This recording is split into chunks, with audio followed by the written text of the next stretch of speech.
শেষ অবধি দেখবে, তবেই তো হাসি আর পায়খানা একসাথে পাবে। আমগুলো ছাল ছাড়ানোর পর আমের ছাল ছাড়ানো হয়ে গেছে, এবার যাই নুন আর লঙ্কার গুঁড়োটা নিয়ে আসি। হাই হাই গো, এই সালার লোকটা তো আমাদের শরীর থেকে পুরো জামা কাপড় চেঁচে ফেলে দিয়েছে।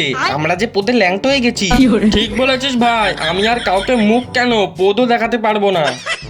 হাই মালিক, মাত্র দুটো আম, তুমি কি মদের সাথে চাট করে খাবে নাকি?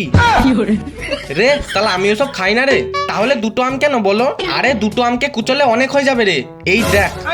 আরে বাহ মালিক, তুমি তো খুব সুন্দর জাদু জেনে গেছো, তোমাকে তো পুরো জাদুখোর জনই লাগছে। ও মালিক, খাই আমাকে একটু কম করে দেবে, নাহলে কাল সকালে তোমার পেছন থেকে পুরো আগুনের গোলা বেরোবে। হ্যাঁ রে, তোকে কম করেই দেবো।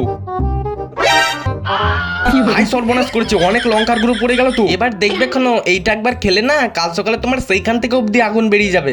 হ্যাঁ ও মালিক, খাই আমি শুনেছি লঙ্কার গুঁড়োকে বেশিক্ষণ রোদে রেখে দিলে ঝাল কমে যায় গো। হ্যাঁ বলিস কি রে? তাড়াতাড়ি ওটাকে রোদে রেখে দাও। আচ্ছা ঠিক বলেছিস, চল এই আমটাকে রোদে রেখে দিয়ে আসি। ও খুব সুন্দর রোদ বেরিয়েছে, তাড়াতাড়ি আমটাকে রোদে রেখে দি। ওই আম তুই তাড়াতাড়ি শুকনো হয়ে যা, আমি 10 মিনিট পর আসছি, ঠিক আছে? আচ্ছা ঠিক আছে মালিক। কিছুক্ষণ পর ও বাবা গো, সূর্যের যা তাপ না, মনে হয় আমার সেইটা অবধি পুরো একদম ঝাড় জ্বালিয়ে দেবে।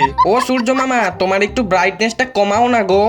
দাঁড়া, সবে তো মে মাস পড়েছে, একটু পরে দেখ তোর পুরো সেইটা একদম জ্বালিয়ে কালো করে দেবো। ও বাবা গো, যা রোদ না, আজকে মনে হয় আমার আটিটাই বেঁচে থাকবে, আমার সব আম গলে যাবে 10 মিনিট পর। মরে গেলাম গো। হাই যা, আমার আমটা কি করে কালো হয়ে গেল? ও মালিক, ওই সূর্য মামা আমাকে পুড়িয়ে কালো করে দিয়েছে গো। তোমার না হলে তাহলে প্রচুর রস, দেখবে কোনো একদিন নিজের গরমে নিজেরই পোত কালো হয়ে যাবে। এই বাচ্চা, তোমরা গাছপালা লাগাচ্ছ না বলেই তো আমার গরমটা আরো বেড়ে যাচ্ছে। আর হ্যাঁ, বেশি আমাকে রাগিও না, রেগে গিয়ে এমন রোদ দেবো না তোমার মুখটা পুরো হনুমানের পেছনের থেকেও বেশি কালো হয়ে যাবে। তাড়াতাড়ি পালা এখান থেকে। এই ভিডিওটা দেখো, আরো বেশি হাসতে পারবে।